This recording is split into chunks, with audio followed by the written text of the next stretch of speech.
Okay, Assalamualaikum warahmatullahi wabarakatuh. Good evening everyone. How are you doing? So in this our third meeting, we are gonna learn about countable and uncountable noun. Assalamualaikum warahmatullahi wabarakatuh. Selamat malam semuanya. Bagaimana kabarnya? Di pertemuan ketiga kali ini, kita akan belajar mengenai countable dan uncountable noun. In this material, we are gonna discuss about countable noun, singular noun, plural noun, and uncountable noun. Nah, di materi kita kali ini, hal-hal yang akan kita bahas antara lain tentang countable noun, singular noun, plural noun, dan juga uncountable noun. Nah, sekedar informasi, materi yang akan kita bahas kali ini masih ada hubungannya dengan materi minggu lalu, yaitu mengenai word classes, khususnya tentang noun atau kata benda. Untuk mengingatkan kalian kembali, saya akan menjelaskan sedikit tentang pengertian noun. Okay, so what is noun? Noun is a word used to identify person, place, animal, thing, and feeling. It is not an action like a verb, it is not a description like an adjective, and it is not a preposition. Nah, jadi intinya, noun atau kata benda adalah kata yang merujuk pada orang. Contohnya Emma, James, Diana. Kemudian tempat seperti sekolah, negara, dan restoran. Kata benda juga merujuk pada hewan, seperti anjing, kucing, dan semut. Kemudian kata benda juga merujuk kepada sesuatu seperti mobil, buku, dan air. Dan juga perasaan, seperti kebahagiaan, kesedihan, dan kecantikan. Kata benda bukanlah kata yang menunjukkan sebuah aksi atau kegiatan atau perbuatan seperti kata kerja. Kata benda juga bukan kata yang memberikan gambaran seperti kata sifat. Kata benda juga bukan kata depan seperti di, dari, dan untuk. There are several different types of noun. Nah, jadi kata benda itu terbagi menjadi beberapa jenis. Two of them are countable and uncountable. Dua di antaranya adalah countable dan uncountable noun. Nah, countable noun has singular and plural form. Kata benda countable memiliki dua bentuk, yaitu singular dan plural. Ingat, yang saya jelaskan hari ini hanya dua jenis noun saja.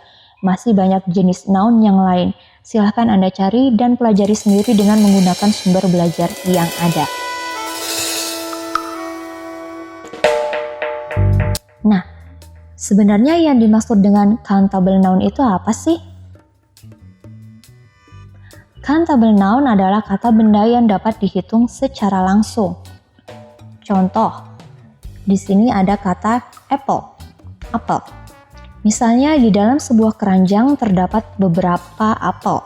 Nah, kita bisa mengeluarkannya dan menghitungnya satu persatu secara langsung menjadi an apple atau satu apel, two apples, dua apel, three apples, tiga apel, dan seterusnya. Begitu juga dengan book, buku. Misalnya saja di atas meja ada setumpuk buku, maka kita bisa langsung menghitung di dalam tumpukan itu ada berapa buku. Ya, a book, satu buku kah, dua buku, tiga buku, dan seterusnya. Seperti yang sudah saya sebutkan di awal tadi, bahwasanya countable noun memiliki bentuk tunggal atau dalam bahasa Inggris disebut singular dan juga bentuk jamak atau bahasa Inggrisnya plural. Nah, yang dimaksud dengan singular dan plural itu yang seperti apa akan kita bahas selanjutnya. But before that, I want you to look at the picture. Nah, tapi sebelum kita membahas tentang bentuk singular dan plural, silahkan amati gambar berikut ini.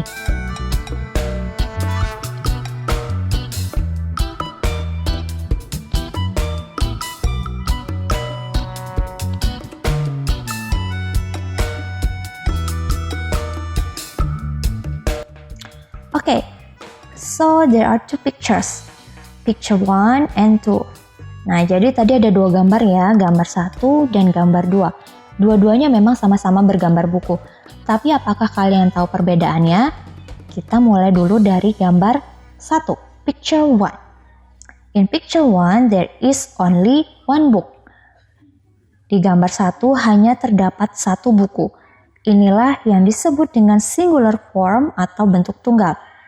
Jadi, bentuk tunggal atau singular form digunakan untuk benda yang jumlahnya hanya satu. Bagaimana dengan gambar 2? In picture 2, there are 3 books. Ya, jadi kalau di gambar 1 tadi hanya ada satu buku, di gambar 2 jumlah bukunya ada 3. 3 itu lebih dari 1. Maka inilah yang disebut dengan plural form atau bentuk jamak. Jadi bentuk jamak atau plural form digunakan untuk benda yang jumlahnya lebih dari 1. Baik itu 2, 3, 4, dan seterusnya. Jadi yang perlu diingat kalau satu itu tunggal, maka bahasa Inggrisnya singular, sedangkan kalau lebih dari 1 berarti jamak, bahasa Inggrisnya plural.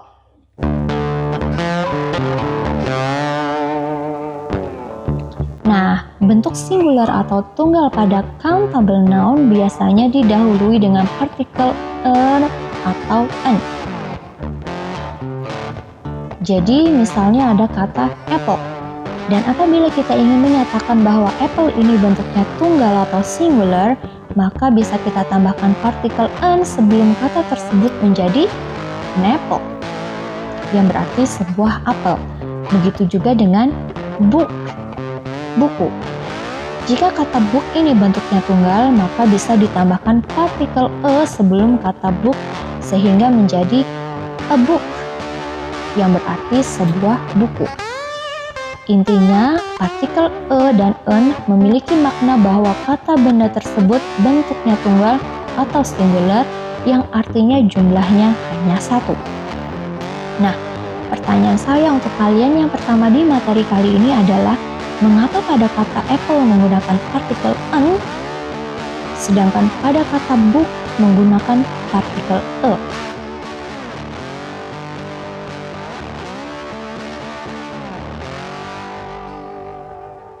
Bentuk plural atau jamak adalah bentuk singular atau tunggal yang dijamakkan. So, how are plural nouns are formed? Nah, jadi bagaimana sih cara membentuk countable noun menjadi bentuk jamak atau plural? Countable noun becomes plural by adding s at the end of the word. Jadi mungkin sebagian besar dari kita memang taunya merubah bentuk tunggal menjadi jamak. Dalam bahasa Inggris itu hanya cukup dengan menambahkan akhiran s saja. Ya, contohnya apple. Kalau kita mau merubah kata apple menjadi plural, maka cukup menambahkan akhiran s saja menjadi apples. Begitu juga dengan book dan cat, tambahkan saja akhiran s menjadi books dan cats. But of course there are exceptions. Ya, tapi tentu saja ada pengecualian. Dalam arti tidak semua countable noun itu cukup menambahkan akhiran s saja untuk merubah bentuknya yang tadinya singular menjadi plural.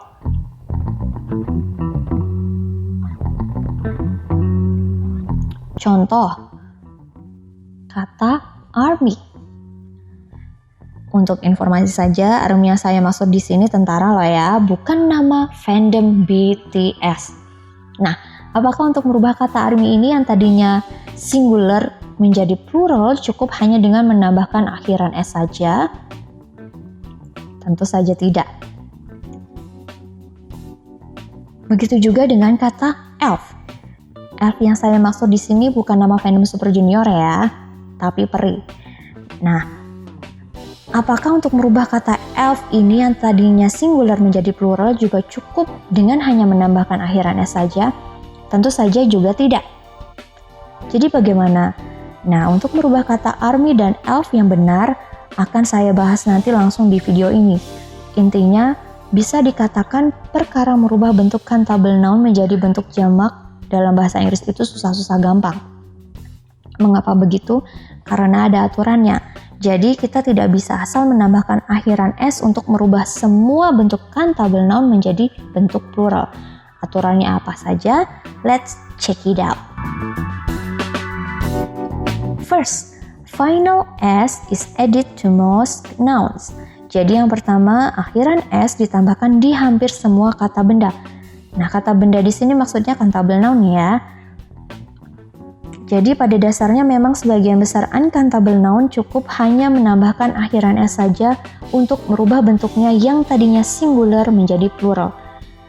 Ingat, sebagian besar.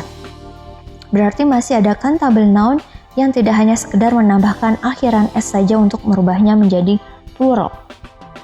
Nah, beberapa contoh countable noun yang cukup menambahkan akhiran s saja untuk merubah bentuknya dari singular menjadi plural antara lain apple, bentuk pluralnya apples. Kemudian book menjadi books, cat menjadi cats. Contoh lain misalnya student menjadi students dan teacher menjadi teachers. Sebenarnya masih banyak contoh yang lain, tapi tidak mungkin saya sebutkan semua di sini. Jadi silahkan kalian mencoba mencari sendiri ya.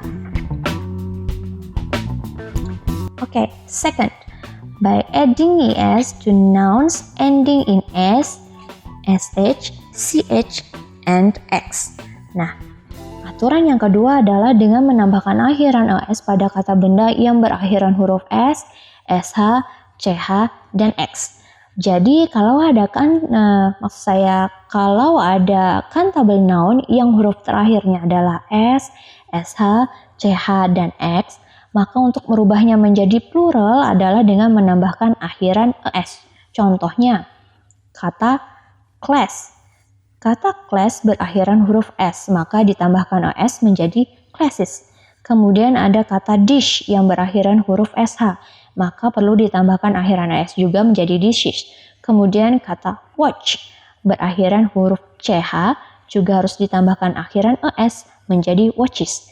Dan yang terakhir ada kata box yang huruf terakhirnya adalah x, juga harus ditambahkan akhiran es menjadi boxes. Oke, aturan yang ketiga, if a noun ends in a vowel plus y, add only s.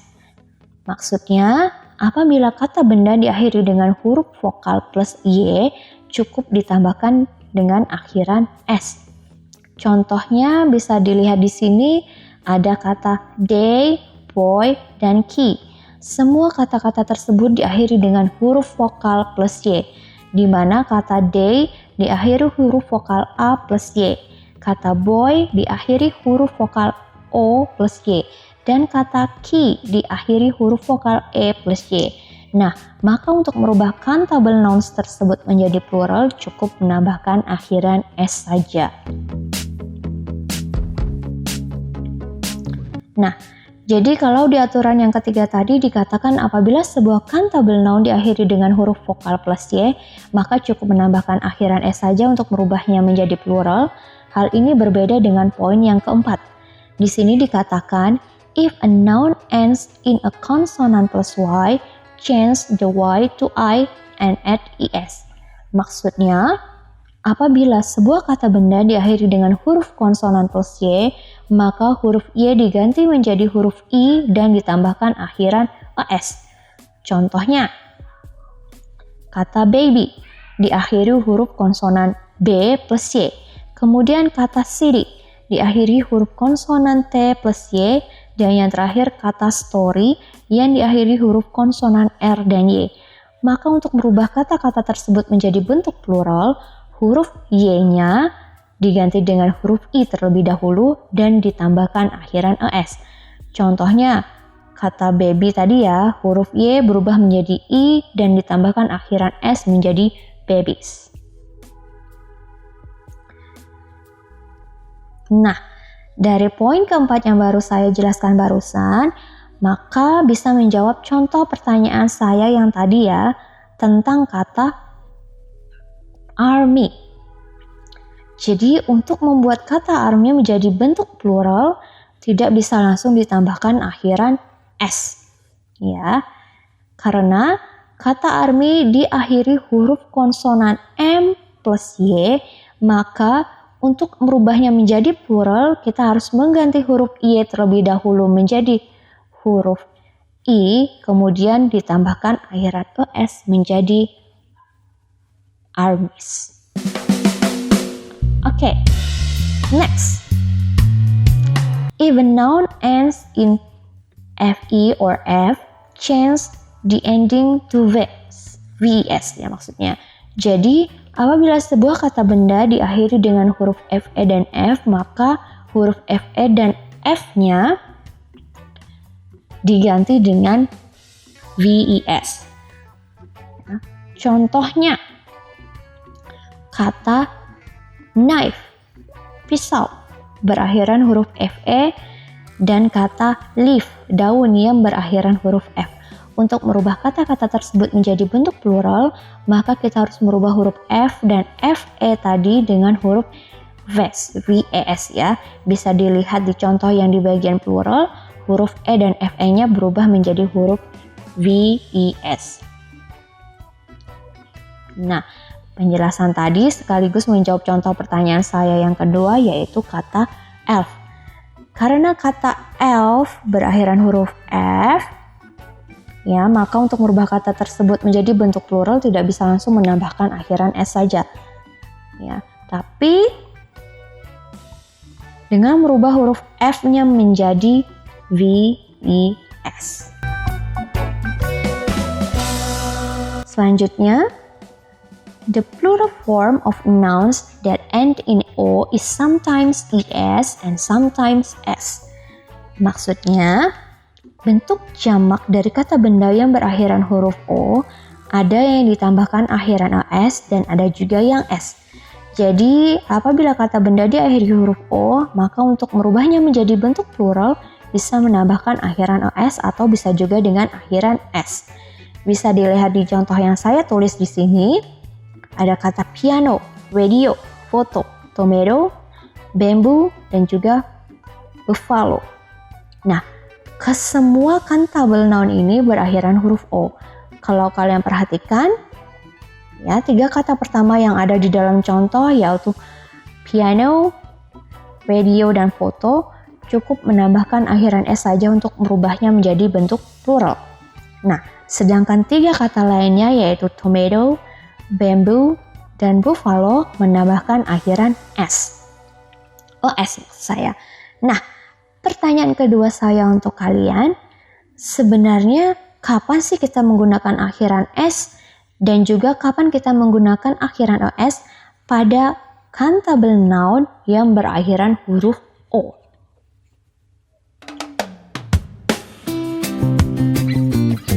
Next, some nouns have irregular plural forms. Nah, jadi ada beberapa kata benda yang memiliki bentuk jamak yang tidak beraturan. Maksudnya tidak beraturan di sini adalah kata benda yang cara merubah bentuknya menjadi plural tidak dengan menambahkan akhiran S atau OS. Seperti yang ada di contoh berikut ini. Ya, silahkan dilihat dulu.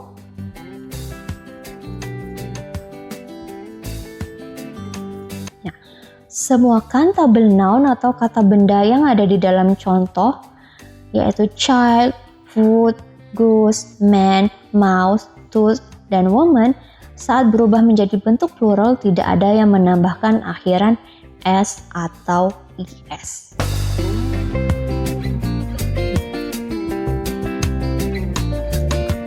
Jadi, misalkan kata child, anak. Nah, jika kita ingin mengatakan 10 anak, maka bukan 10 childs ya, tetapi yang benar adalah 10 children.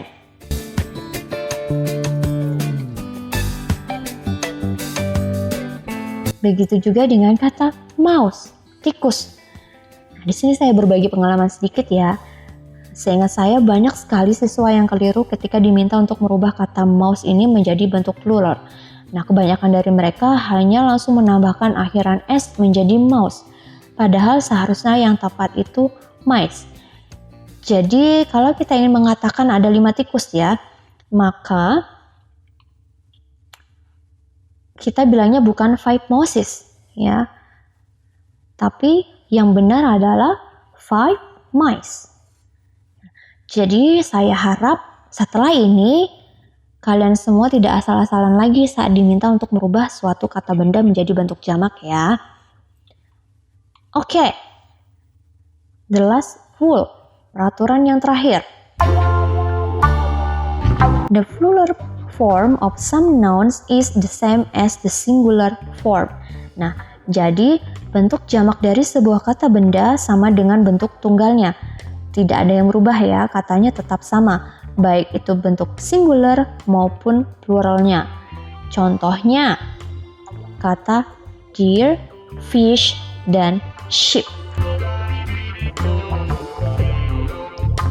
Nah, jadi kalau kita ingin mengatakan 6 ikan, maka bukan 6 fishes. Kenapa begitu? Bukannya fish berakhiran huruf SH ya Bu? Dan di poin kedua tadi dikatakan kalau kata bendanya berakhiran SH, maka ditambahkan akhiran ES. Nah, untuk kalian ketahui bisa dikatakan fish ini pengecualian ya. Jadi meskipun fish ini berakhiran huruf SH, kita tidak perlu menambahkan akhiran ES. Jadi bentuk pluralnya tetap atau sama dengan singularnya yaitu fish. Jadi kalau kita ingin mengatakan 6 ikan, yang benar itu adalah 6 fish. Kata fishnya tidak berubah. Oke, untuk penjelasan countable noun cukup sampai di sini. Berikutnya kita akan membahas mengenai uncountable noun.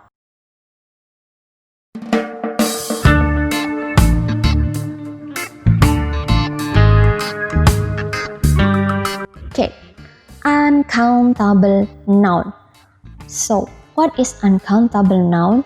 Jadi uncountable noun itu apa sih? Ya, uncountable noun adalah kata benda yang tidak bisa dihitung. Maksudnya tidak bisa dihitung itu yang seperti apa? Oke, di sini ada contoh kata water, air. Nah, water ini termasuk uncountable noun karena kita tidak bisa menghitungnya secara langsung. Kita tidak bisa mengatakan water, sebuah air, ataupun two waters, dua air. Begitu juga dengan kata sugar, gula. Kita tidak bisa bilang a sugar, satu gula, ataupun 7 sugars, 7 gula. Jadi bagaimana? Nah, jadi uncountable noun memerlukan timbangan, takaran, ukuran, meteran, atau satuan sebagai penunjuk jumlahnya. Seperti apa? Contohnya, seperti kata water tadi ya. Nah, kita bisa mengatakan a glass of water, segelas air. Gelas di sini berfungsi sebagai penunjuk jumlahnya yaitu 1 gelas. Begitu juga dengan 2 glasses of water. Berarti airnya berjumlah 2 gelas. Begitu juga kata sugar. Di sini bisa kita mengatakan 1 kilogram of sugar. Yang berarti jumlah gulanya ada 1 kilo. Begitu juga 6 kilograms of sugar. Gulanya ada 6 kilo. Intinya, uncountable noun memang memiliki bentuk tunggal atau singular, tetapi kita tidak dapat menggunakan artikel e atau n. Uncountable noun tidak memiliki bentuk jamak atau plural sehingga tidak bisa ditambahkan akhiran s. Nah, jadi contohnya seperti yang sudah saya berikan sebelumnya ada kata water di situ. Nah, kita tidak bisa menggunakan partikel e pada kata water. Kita juga tidak bisa mengatakan two waters di mana kata water diberi akhiran s. Ya, kita tidak bisa memberikan akhiran huruf s pada kata water meskipun di situ dikatakan kalau jumlahnya ada 2, yang berarti seharusnya bentuknya jamak sehingga harus diberi akhiran huruf s. Nah, karena sebenarnya yang berbentuk plural itu bukan uncountable noun-nya atau kata bendanya, melainkan penunjuk jumlahnya. Jadi apabila sebuah atau sebelum kata benda khususnya yang uncountable terdapat penunjuk jumlahnya, maka bisa menggunakan partikel e atau en untuk bentuk singular dan menambahkan akhiran s pada penunjuk jumlahnya untuk bentuk plural. Bisa dilihat di sini contohnya masih kata water. Nah, kita bisa menggunakan partikel e atau en yang menunjukkan bentuk singular kalau sebelum kata benda tersebut menunjukkan jumlahnya. Nah, di sini kata bendanya adalah water. Ya. Nah, sebelum kata water ada penunjuk jumlahnya yaitu glass. Nah, maka kita bisa mengatakan a glass of water. Begitu juga dengan penggunaan akhiran s. Nah, akhiran s itu kita tambahkan pada penunjuk jumlahnya. Di sini contohnya 2 glasses of water. Karena penunjuk jumlahnya adalah glass, maka akhiran s ditambahkan pada kata tersebut bukan pada kata water. Karena yang bisa dirubah menjadi bentuk plural adalah penunjuk jumlahnya. Oke. Di sini glass ditambahkan huruf s ya, karena kan terakhirnya huruf s. Kalian masih ingat nggak kalau di poin kedua tadi disebutkan kalau countable noun berakhiran huruf s, untuk merubahnya menjadi bentuk jamak maka ditambahkan akhiran as ya. Jadi glass di sini karena dia jumlahnya ada 3, maka ditambahkan akhiran as. Paham ya?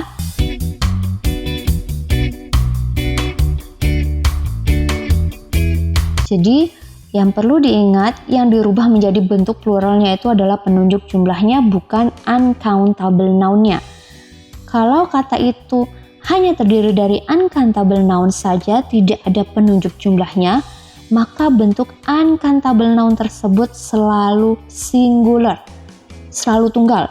Berbeda kalau sebelum uncountable noun ada penunjuk jumlahnya, maka yang menjadi patokan apakah kata benda tersebut singular atau plural tergantung pada penunjuk jumlahnya. Contohnya, masih sama kata water lagi ya. Nah, di sini sebelum kata water tidak ada penunjuk jumlahnya, maka kata ini pasti berbentuk singular. Jadi kalau sebelum kata water tidak ada embel apa-apa, nah itu pasti selalu singular. Contoh lain, a glass of water berarti bentuknya singular karena penunjuk jumlahnya berbentuk singular yang ditandai dengan adanya partikel e. Sedangkan 3 glasses of water bentuknya plural karena penunjuk jumlahnya lebih dari 1 yaitu 3. Dan saya ingatkan sekali lagi, yang dirubah bentuk pluralnya itu adalah penunjuk jumlahnya, bukan uncountable noun. Bukan uncountable noun-nya. Ya. Di contoh ini misalnya kata glass itu bentuk singularnya menjadi glasses untuk bentuk pluralnya.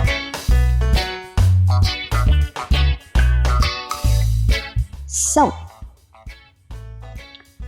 it is important for us to know if a noun is countable or uncountable, because this is going to tell us when we use words like a or an in front of the word or s in the end of the word, and will tell us which words we cannot use these words. Nah, jadi intinya kita belajar mengenai countable dan uncountable itu supaya kita bisa mengetahui kapan kita menggunakan dan kapan kita tidak bisa menggunakan partikel e dan en di awal sebuah kata atau penggunaan akhiran s di akhir sebuah kata. Okay, now I'll give you an exercise. This is also the last question for you guys. Nah, jadi sekarang saya akan memberikan sebuah tugas, dan tugas ini juga merupakan pertanyaan ketiga dan terakhir untuk Anda di materi kali ini. And I want you to decide whether this noun is countable or uncountable. Nah, jadi kata berikut ini, kata money, ya, itu termasuk countable atau uncountable. Please send your answer via WhatsApp group. Nah, silahkan kalian menjawab semua pertanyaan yang sudah saya berikan tadi lewat WhatsApp group. Bagi yang mencoba menjawab, akan saya beri nilai tambah meskipun jawaban Anda kurang tepat.